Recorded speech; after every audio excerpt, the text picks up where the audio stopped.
The President's Press Conference from the State Department Auditorium in Washington, D.C., March 21st, 1962. Afternoon. I have one announcement. I received this morning Chairman Khrushchev's reply to my letter of March 7th on outer space cooperation. I am gratified that this reply indicates that there are a number of areas of common interest. The next step, clearly, is for the United States representative on the UN Outer Space Committee, Ambassador Francis Plimpton, to meet in New York with the Soviet representative to make arrangements for an early discussion of the specific ideas of the Soviet Union and the United States. I have designated Dr. Hugh Dryden, Deputy Administrator of the National Aeronautics and Space Administration, to take the lead for the United States at this time in subsequent technical talks with Soviet representatives.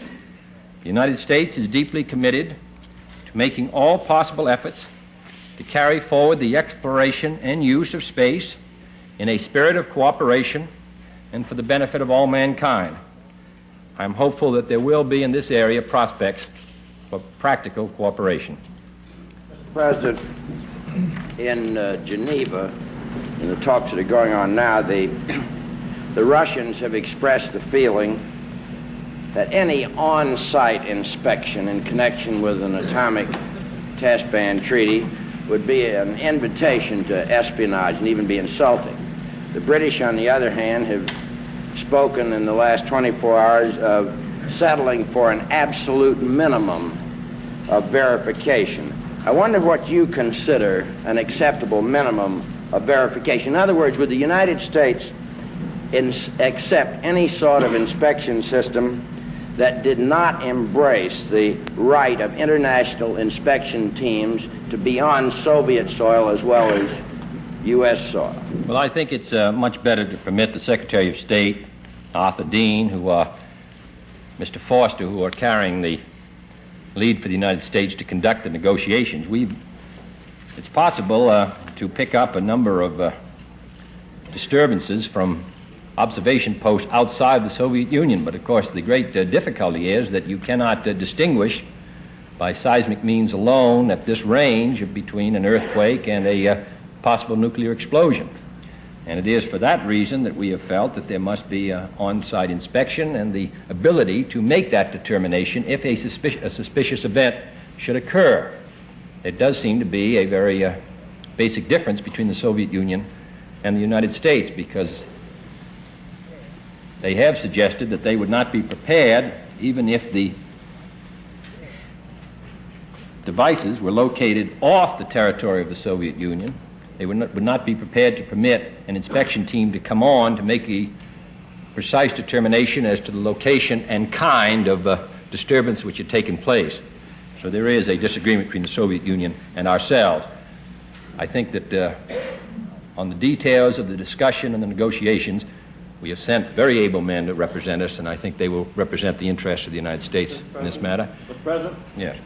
Senator Jackson says that this administration and the last have been putting too much stock in the United Nations, and that a strong Atlantic community offers the best avenue to peace. What is your view on this? I see nothing contradictory in a strong Atlantic community and the United Nations, nor is there anything contradictory in a strong Organization of American States and the United Nations. In fact, the United Nations, when it was written in 1945, gave room for these regional organizations, of which there are a great many, in which the United States is a member.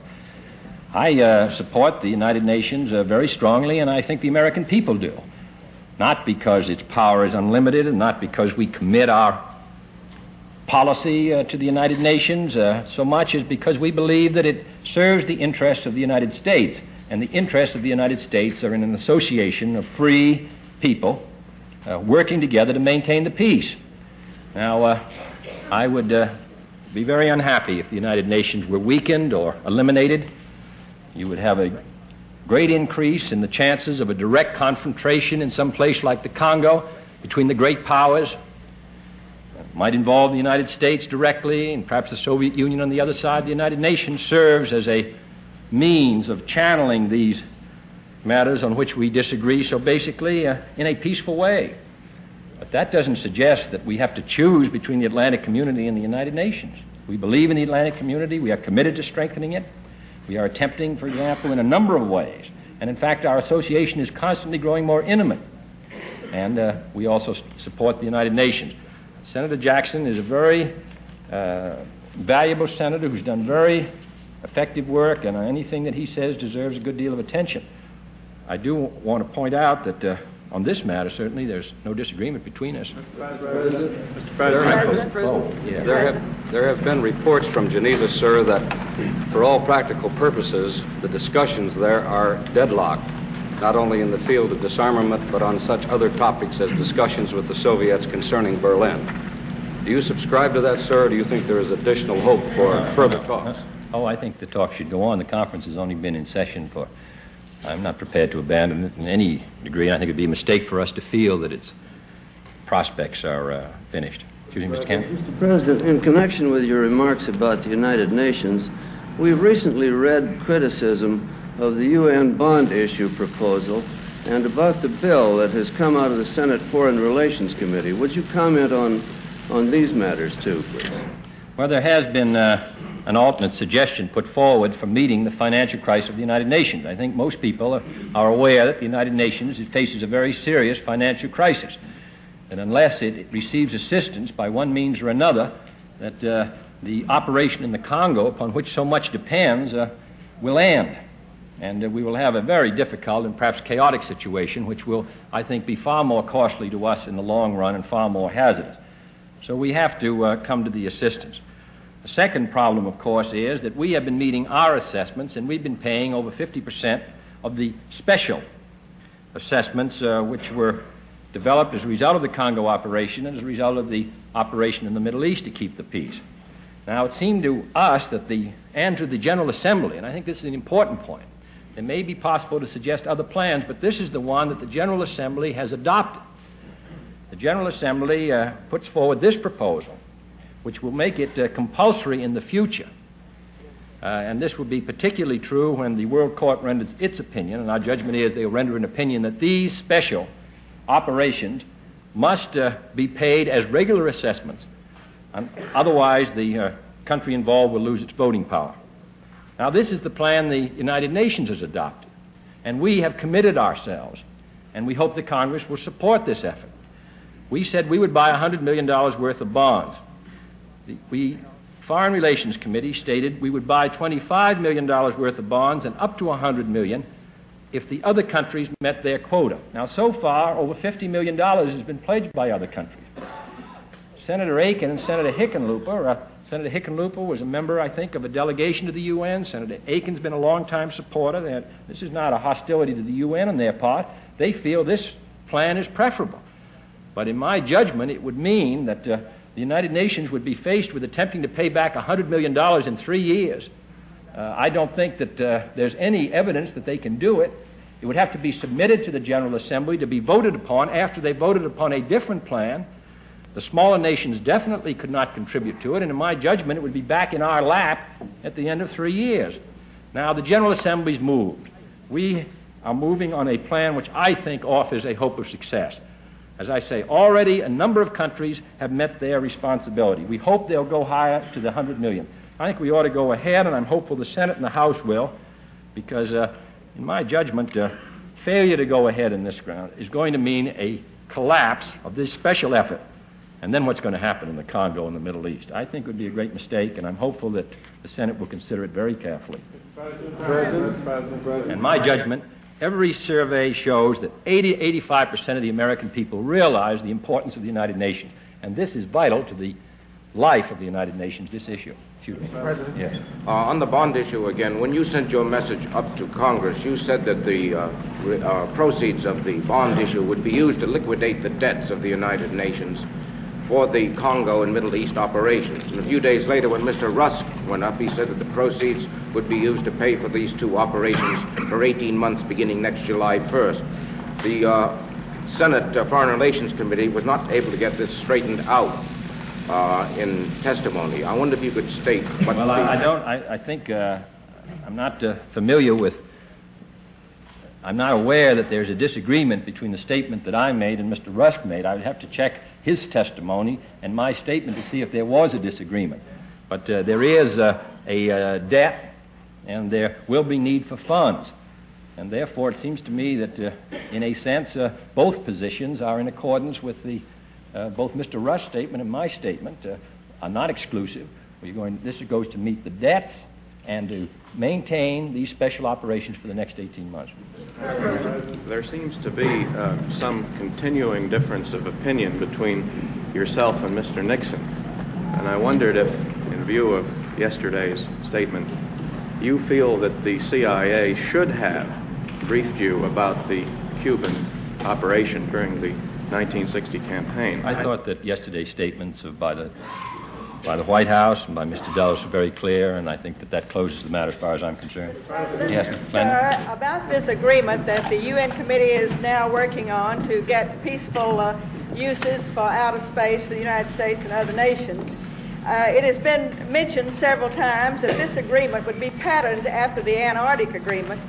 And if so, would this not mean that we would give up any future scientific or territorial gains and would have to submit to inspection by foreign nations? And how would you separate your peaceful uses from your military uses? Because wouldn't all these scientific gains go together? Well, it's hard to... I would say, Mr. McClendon, that this is I had not heard this comparison. I'm not sure that there's a precise comparison between the Antarctic and outer space. I do think that this is a matter that will be negotiated. I think that the interests of our country will be protected in that negotiation. I can assure you, in fact, they will be. But we are anxious to assure, if possible, that outer space is used peacefully in order to protect the interests of the United States.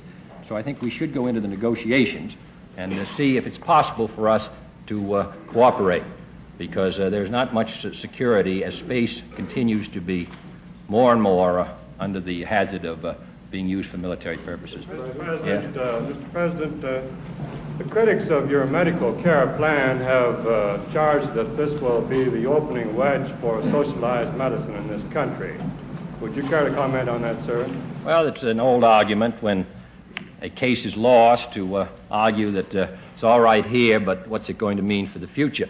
Under that argument, there wouldn't have been any progress on any social legislation in this country. That was the argument that was used against the Social Security Act in the 30s. It's the argument used against the minimum wage. It's the argument used against any agricultural program. It is the oldest argument in the world. The fact of the matter is, this is a useful program. It is developed for a special purpose, and in my judgment, it's going to be adopted. I believe it has a good chance this year, if not in the future, and it's in the economic as well as the social interest of the people of our country. But to say I'm against this because in a future date somebody else may do something, doesn't seem to me to be a rational argument, and it was the kind of argument which was successfully defeated on many occasions during the administration of Franklin Roosevelt. Yeah. Mr. President, what is your reaction to the news that the 1,200 prisoners from the Bay of Pigs are going to be tried as war criminals in Cuba? Specifically, do you feel there's anything this government can do for them? Well, we would have been as you know, the Red Cross has been attempting to secure an entrance into Cuba to see about the feeding of the prisoners. Of course, it's a matter of great national as well as personal distress. Many people, not farm experts, are perplexed by the continuing food paradox. Millions starving even outside communist countries while we're up to our necks in surplus. And they wonder why we can't go far beyond extending Public Law 480, church distribution and so forth, and really make tremendous amounts of surpluses that we can't seem to get rid of available to the hungry. Would you discuss economic or other factors preventing this? Well, we are putting a good many hundreds of millions, in fact billions, into this program. I think there isn't any doubt that we could produce more food. We could produce really more of almost everything in the United States. There is a limit to what the United States is able to maintain. We spend, as you know, billions of dollars each year on our agricultural program. It isn't as if the limitation, in answer to your question, is really a financial one.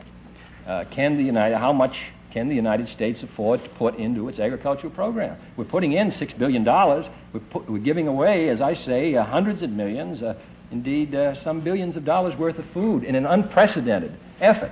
I agree we should always try to do more.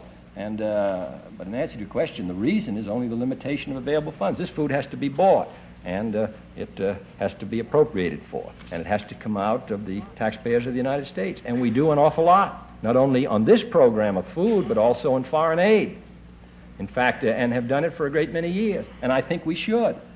But I think that I would certainly contrast the record of the United States in this regard to other countries, even those with a surplus of agricultural abundance, and what we've been able to do through private agencies and through the federal government. Sir, clarification on your comments on the bond issue. Do you find the Senate Foreign Relations Committee plan an acceptable one? Yes, I do. I do. Yes. The Attorney General has suggested that the price of stock in the proposed Communications Satellite Corporation be reduced from $1,000 to $100. Has any thought been given to reducing this price to $1 so all the taxpayers could get in on the ground floor? I think that, of course, the limitation is that there may be quite a long period of time before there is any return on this investment. We attempted in the program we sent up to balance off the need for large investments by which only a few companies can make, and also to permit it to have a broader distribution than just a few large companies. We're attempting to make an adjustment. As you know, a good many companies are unwilling to invest in the satellite because it will require a good many years before they will get a return. And I don't know, I would have to examine whether it's in the public interest to lower the price. I don't think that the return would be to the American people in dollars and cents, except as part perhaps of a participation in a great new effort. I'm not sure the dollars and cents return would be comparable to what they might be able to get in other areas, at least for a great many years. President, the Soviet Union has recognized an Algerian government before it has formally taken place. Would you say what you think about this and what the United States might possibly do toward recognition, and at what time? Well, as you correctly say, there is a ceasefire now in effect in Algeria. A government has not been established. There are still, in the field of foreign policy, France still bears a responsibility. A government will be developed, and at that time the United States will take the proper actions. I think that this matter, as I've said from the beginning, is a very sensitive and difficult matter that's been handled with great skill by President de Gaulle. It's been handled by those on the Algerian side with a desire to not to destroy, but rather to build, and I think the United States should take a similar attitude rather than attempting for political purposes to exploit a situation. I think we should wait until the proper moment, and the proper moment finally will come. Yes. There are reports from Guantanamo Bay of a buildup in Cuban military strength and the fortifications outside the American naval base there. Do you consider this a threat to the base, and do you have any plans for increasing the base's defenses? Well, we're always concerned about the defense of American territory, wherever it may be, and would take whatever proper steps were necessary. We have no information that there's if that is your suggestion, that some attack on Guantanamo is about to take place. We've seen no evidence of that. Yes, Ms. Mano?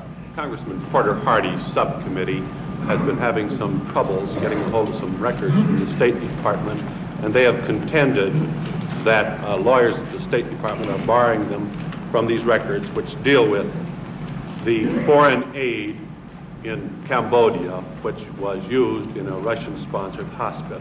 Now, I realize this took place before your administration took power, but there is the contention by the committee that the State Department at the present time is withholding the records. I wonder if they have consulted you on this and if you have given the State Department any instructions. I'm generally familiar, as my understanding is that they have turned over the cables to the committee, but they have not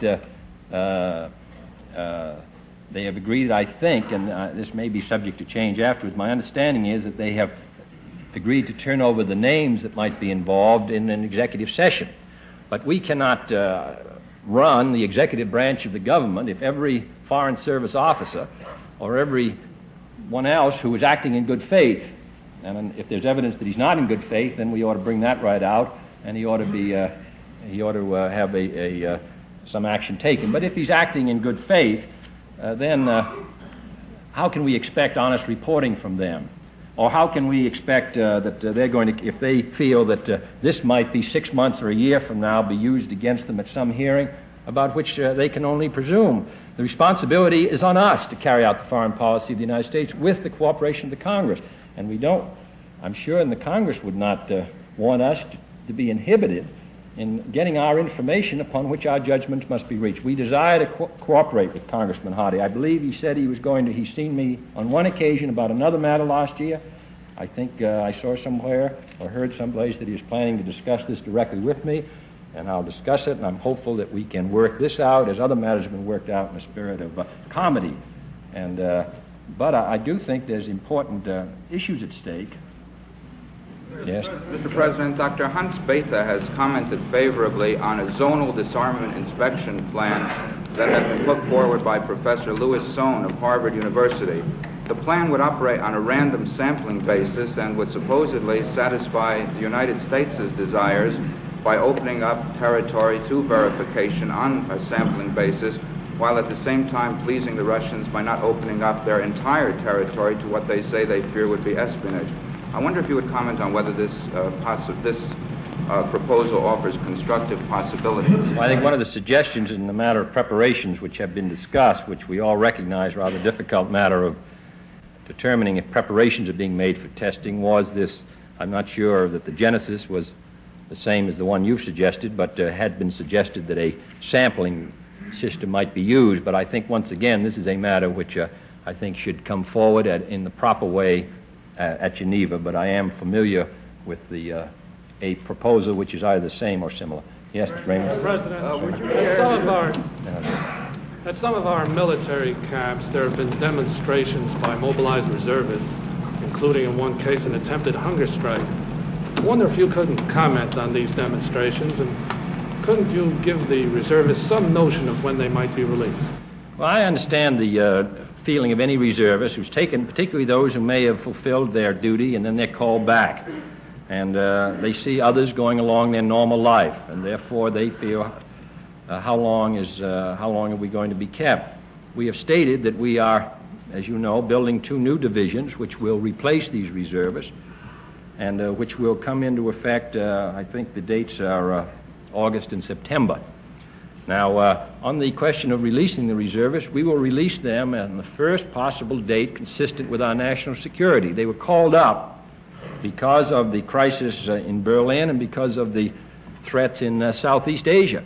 And I do not think that anyone can possibly read the papers and come to the conclusion that these threats do not continue. We have had there's no evidence that we're going to quickly reach a settlement in either one of these areas. These reservists are doing a very important job. In my judgment, the fact that they were called up, the fact they responded, has strengthened the foreign policy of the United States measurably since last July and August. Now, secondly, there is always inequity in life. Some men are killed in a war, and some men are wounded, and some men never leave the country, and some men are stationed in the Antarctic, and some are stationed in San Francisco. It's very hard in military or in personal life to assure complete equality. Life is unfair. But I do hope that in many ways, but I do hope some people are sick and others are well. So what I do hope is that these people recognize that they are fulfilling a valuable function and that they will feel, however humdrum it is and however much their life is disturbed and a year has been yanked out of it, they will have the satisfaction afterwards of feeling that they contributed importantly to the security of their families and their countries at a significant time. President, could you tell us whether the reports you've received on the talks between Secretary Rusk and Mr. Gromyko in the last day or two on the Berlin problem have produced even a glimmer of a possibility of a modus vivendi of some sort? I would think it would be wiser to let the talks continue, which they are, and then to make a judgment as to our prospects when these talks have reached a more final stage, which they have not as yet. Mr. Hurley? Would you care, sir, to evaluate for us the quality of congressional support the administration's domestic program is getting at the present time? I ask this because in some circles there's a belief that the certain congressional leaders in your party are more prone to negotiate the terms of surrender even before they start fighting for your program. Well, I read the same. I think that we've secured. I think they blame the leadership, and they blame me, and they blame the Congress, and I think we've secured the passage of important legislation already. When we signed the other day the pension welfare bill, the one the week before, the manpower training, we have, I hope, passed good bills in the House and Senate on higher education. I hope that the conference will not give us the worst features of both, but rather the best features of both. The House and Senate bill, we are moving ahead in the committees and other areas, so I think we can make a much fairer judgment on the quality of the Congress and the executive as the session goes into the summer than we can today. But I have had complete cooperation from Senator Mansfield, Senator Humphrey, the whip and the leader, and from Congressman Speaker McCormick, and from Congressman Albert, Hale Boggs, and George Smathers. So I must say that they've been very faithful, and I think they're doing the best they can. You have to remember that the House of Representatives is somewhat evenly balanced. We only won the Rules Committee fight at the beginning of this session. At the time Mr. Rayburn put his enormous prestige on the line by only 6 votes. These are not easy matters. We are very critical frequently of failure of other countries to take needed action, but we have to realize it's a hard fight even in our own country. Sir, I understand that an exchange of letters at the summit has settled the question of the B-70 or the RS-70. Can you tell us who won what and from whom? No, I think that if you took the powers of the executive and the powers of the Congress and pushed each to its logical, or at least its possible conclusion, not its logical, but its possible conclusion, you would have, in a government of divided powers, you would have a somewhat chaotic situation. If they refuse to appropriate the salary of members of the government, if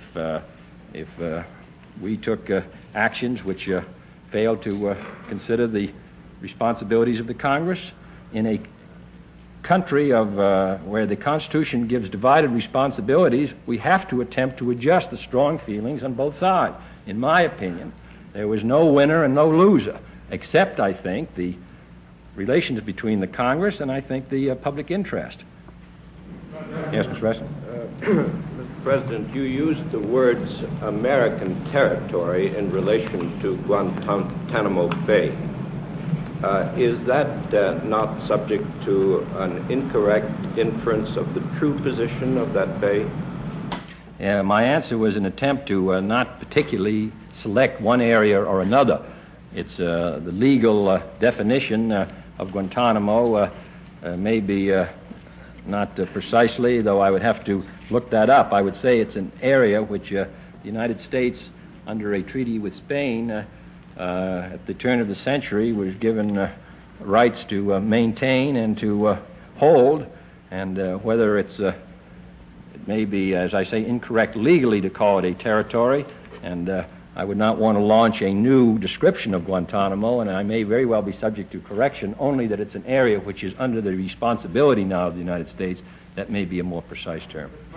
Yes. In explaining the need to resume nuclear tests in the atmosphere, you said we're spending huge sums on some military programs, including hardened missile sites, and that we can't be certain how much of these preparations might turn out to be useless when we know more about thermonuclear explosions. In the wake of increased missile accuracies and warhead yields and the fact that the Russians can build very large bombs, can you tell us as Commander-in-Chief why we're expanding what would appear to be an increasingly vulnerable land-based missile system rather than putting our effort in mobile land-based systems or directing more of our deterrent to sea where they cannot be zeroed in? Well, I think that as you know, the Secretary of Defense and those who have particular technical competence made a judgment that the present arrangements were more satisfactory than the so-called mobile Minuteman. That is filled with difficulties, too. Transporting always 24 hours a day around the railroads of the United States missiles to be fired at any moment is not has a debit side, too. So that in balance, this was felt to be the most satisfactory device. And in addition, as you know, we have the Alert, those that are in the air, and we also have Polaris.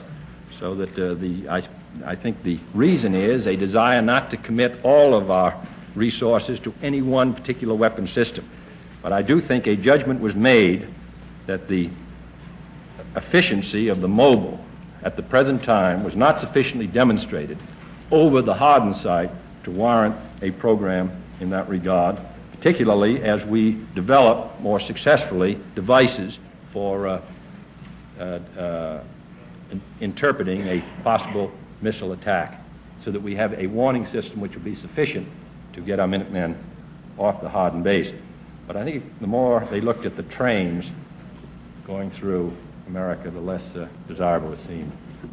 Yes. Did I understand you to say that we had offered to withdraw our demand for control posts for a nuclear test ban inside the Soviet Union, and they had refused? Now, what I said was that those who advocated a system of attempting and there are those, to carry on an inspection system by having devices located off the territory of the Soviet Union, I think would also agree that you cannot make a successful distinction by this means between an earthquake and an underground nuclear explosion, and that therefore there has to be, even under this system, which is not the one the United States has put forward, even under this system, you would have to have an inspection in order to make that distinction.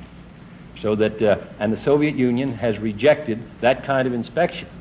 So that I was merely attempting to indicate that those who advocated that policy did not have a policy which gave any assurances of success, and which the Soviet Union has already, in effect, has rejected.